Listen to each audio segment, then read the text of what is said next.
আসসালামু আলাইকুম, welcome to my channel. আমি মোহাম্মদ সাদমান গ্রুপ 2 থেকে বলছি। আজকের ভিডিওর বিষয় হলো প্রথম নবী প্রথম মানব, এর পৃথিবীতে আসার সূচনা বা আল্লাহর রুহের জগৎ সৃষ্টি অথবা সকল কিছু সৃষ্টির সূচনা এবং প্রথম মানব এর মৃত্যু পর্যন্ত সকল বিষয়। আর এই বিষয়ের প্রথম পর্বে আপনাদের স্বাগত। আর বিশেষ করে আপনারা যদি চ্যানেলটি সাবস্ক্রাইব না করে থাকেন তবে সাবস্ক্রাইব করে পাশে থাকা বেল আইকনটি প্রেস করে দিন, এবং যদি আমার দ্বিতীয় চ্যানেল সাদমান গ্রুপ সাবস্ক্রাইব না করে থাকেন তবে সেটিও করে দিন। কেননা কখনো কোনো ইসলামিক ভিডিও যদি আমি ওই চ্যানেলে ছাড়ি তবে তা আপনার সঙ্গে সঙ্গে পাবেন। তাহলে আর দেরি না করে শুরু করা যাক। আজকের প্রথম পর্বে বিষয় হলো নূরে মোহাম্মদী ও বিশ্বজগৎ সৃষ্টি রহস্যের বিবরণ।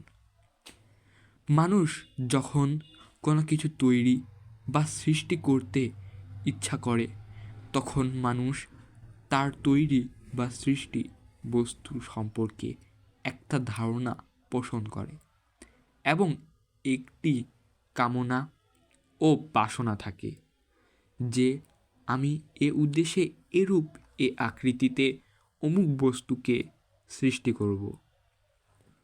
তদ্রূপ মহান আল্লাহ তাআলা যে বিরাটটা বিশ্ব ব্রহ্মাণ্ড সৃষ্টি করেছেন তার সৃষ্টির পিছনে কী রহস্য ও উদ্দেশ্য ছিল, আর তিনি প্রথমে তার সৃষ্টি জগতের মধ্যে কোন বিষয় বা বস্তুকে কেন সৃষ্টি করেছেন এ সম্পর্কে বিজ্ঞ আলেম সমাজের বিস্তর আলোচনা কিতাবে লেখা আছে।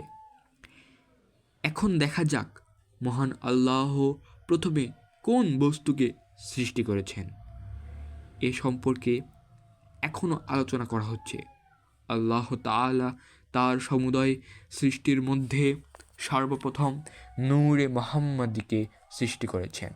এ প্রসঙ্গে হাদিস শরীফে বর্ণিত আছে, হজরত জাবির বিন আবদুল্লাহ রাযিয়াল্লাহু হুজুর সাল্লাল্লাহু আলাইহি ওয়াসাল্লাম এর খেদমতে হাজির হয়ে আরজ করলেন, হে আল্লাহর রসূল, আপনি আমাকে জানিয়ে দিন আল্লাহ তাআলা সর্বপ্রথম কোন জিনিস সৃষ্টি করেছেন। তখন হুজুর সাল্লাল্লাহু আলাইহি ওয়াসাল্লাম ইরশাদ করলেন, আল্লাহ তার সৃষ্টির মধ্যে সর্বপ্রথম 1000 বছর ধরে আমার নূরকে সৃষ্টি করেছেন। তা অতঃপর আমার সেই নূর আল্লাহর কুদরতে নিদর্শন দেখে তার তাসবিহ তাহলিল পাঠ করতে থাকে এবং তার সমীপে সিজদা লিপ্ত হয়ে পড়ে। এভাবে আমার নূর বারবার 1000 বছর যাবত শূন্য জগতে আল্লাহর তাসবিহ তাহলিলে লিপ্ত থাকে। তাহলে আজ এ পর্যন্তই। পরবর্তী ভিডিও দেখার জন্য চ্যানেলটি সাবস্ক্রাইব করুন এবং আমার পাশে থাকুন। আসসালামু আলাইকুম ওয়া রাহমাতুল্লাহি ওয়া বারাকাতুহু।